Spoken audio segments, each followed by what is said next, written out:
When we're looking at the cardio, the actual correct name for cardio actually should be energy systems training.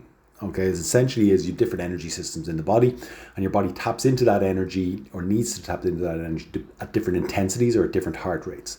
So, for example, a 100-meter sprint, maximal effort in the muscles use this specific energy system that is very hard to regenerate.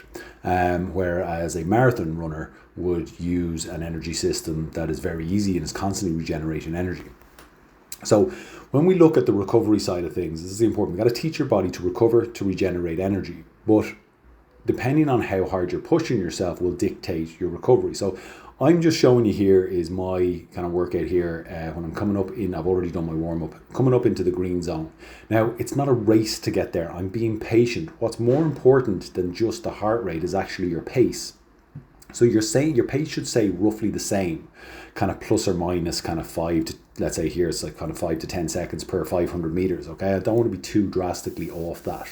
So if let's say I'm going at, let's say roughly an average 2 minutes 30 per 500 meters. If I was going at 2:15, when I start, I'm not in the red zone. I'm not at the top of the green zone. So 2:15 is going to start to get me up there. It's just going to get me up there faster. The issue is the muscular effort required to get up there requires a lot more recovery at 2:15 than it would at 2:30. So I want you to be patient in your, top of the green zone workouts. And even when you're warming up, and again, you don't have to get to the top of the blue zone in a specific time. We're trying to pace ourselves and maintain a pace. So as you notice, I'm 90 seconds into my 4 minutes here and I'm middle of the green zone. That's perfectly fine. I'm going to do 3 rounds of this, and as fatigue hits into my body, my heart rate will stay higher at the same pace essentially. So I'll end up kind of getting towards the top of the green zone. So I want you to kind of focus on your pacing, okay? On the new bikes we have, it's just average speed, 20 kilometers an hour, 19 kilometers an hour, 21 kilometers an hour. Once you're kind of hitting around here, I'm 2 minutes in, I'm roughly top of the green zone, I shouldn't have to readjust my pace to control my heart rate. So they kind of go hand in hand or side by side.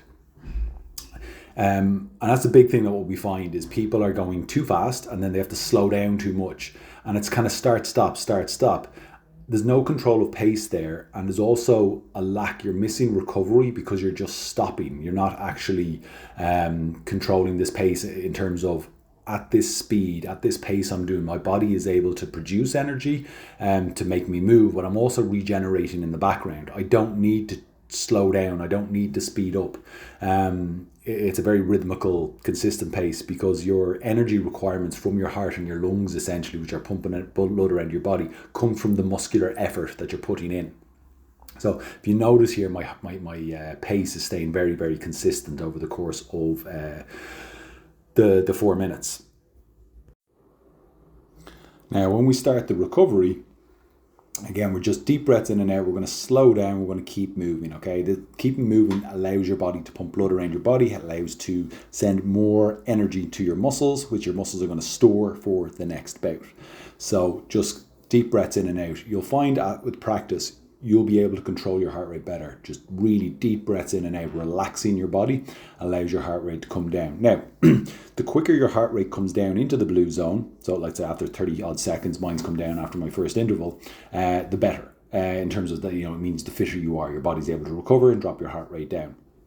So once you're in the blue zone, you're not producing kind of any sort of waste products in the body, or kind of the intensity is low enough that your body's just able to regenerate. So we're trying to teach ourselves to get into the blue zone as quick as we can and then stay there and regenerate, deep breaths in and out to recover for the next one.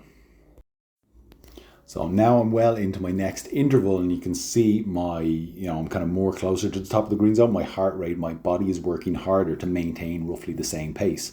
And that's the key. Now I might need to slow down a little bit, but it shouldn't be drastic. There shouldn't be a noticeable change in your pace, whether you're on the bike, the rower, the ski erg.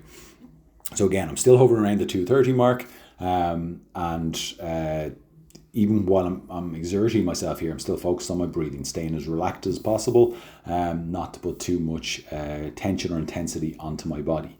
And again, when you then finish a second interval or a third interval, your body is going to be more fatigued, so it's probably going to take your heart rate that little bit longer to come down. That's perfectly normal. But again, you're trying to train your body to drop that heart rate quicker. And essentially, if you're getting fitter, that'll happen.